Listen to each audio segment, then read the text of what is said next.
These are Siamese 3x3s. After I made these out of magnetic speed cubes with the OP color scheme at North American Champs, a friend of mine asked me if I could make some for them, and I never really got around to it at North American Champs, so I'm gonna be doing that today and giving it to them at Mid-Atlantic Champs instead. It's a classic hand mod and one of the easiest ones to make, something that you guys will probably enjoy. So today I'm gonna be walking through how I make Siamese cubes out of these two cheap speed cubes. But you could really do this with any 3x3, and you can even do it as many times as you want, linking them together to make more.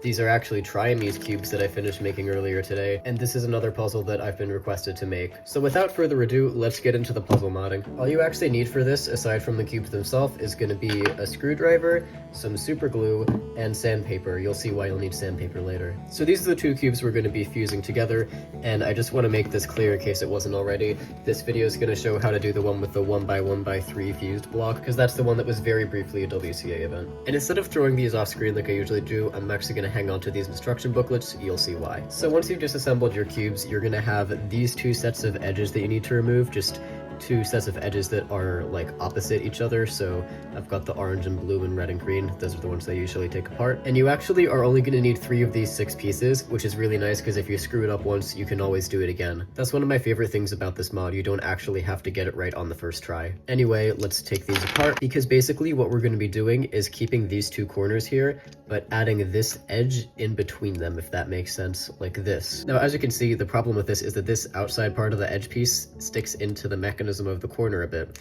So that's what we need sandpaper for. We actually need to sand down the outside of this edge, otherwise it's going to be a little loose and wobbly, and it's just not really going to be fun to turn at all. So it's time to bring out the sandpaper. Always sand in a figure 8 pattern. That way you're getting it much more evenly across the outer edge, so it's not like slanted to one side, which is actually an issue I had at NAC when I was doing this.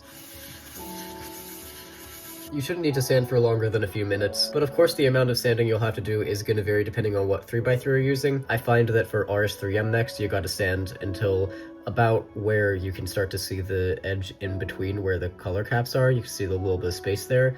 That's how I know that I'm done with it. So if you're using RS3Ms, that's where to stop. I don't know about any other puzzle. I'm gonna go clean this up and then we can get to the super gluing. All right, now that the plastic dust has disappeared from my desk, it is time to super glue.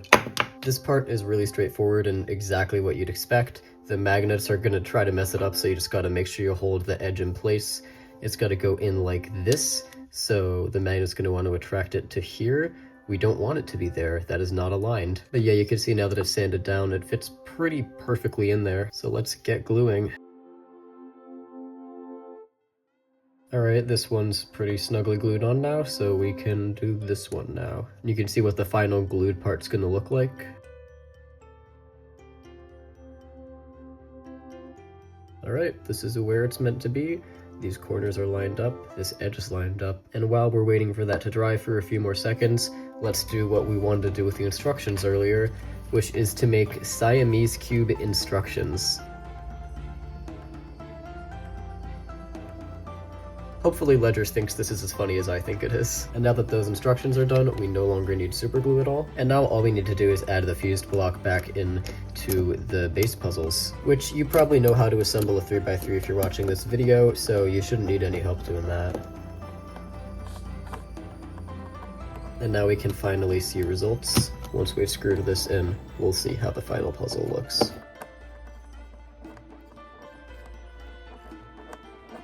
And now I can put these caps back on. I don't think there's like a way to remove the logos from these. I've tried the good old like a rubbing sugar on it trick and all that stuff, didn't really do anything. But as you can see, these are firmly together now. They were not gonna come off easily unless you like try to rip it out, which I'm not gonna do. And now that I've done this, I'm ready for Mid-Atlantic Champs, where I can deliver the Siamese and Triamese speed cubes to my friend. And that's pretty much all I've got for this video. Thank you for watching, and you know what I gotta do now that I've got them in this orientation. Like I said, you can really fuse these into any pattern that you like. You can even get a little shape-shifting going on, technically speaking, with 3 or more cubes fused together. Make sure to let me know in the comments if you have any more suggestions for puzzle mods. And on that note, this is Lord of the Cubes, signing off.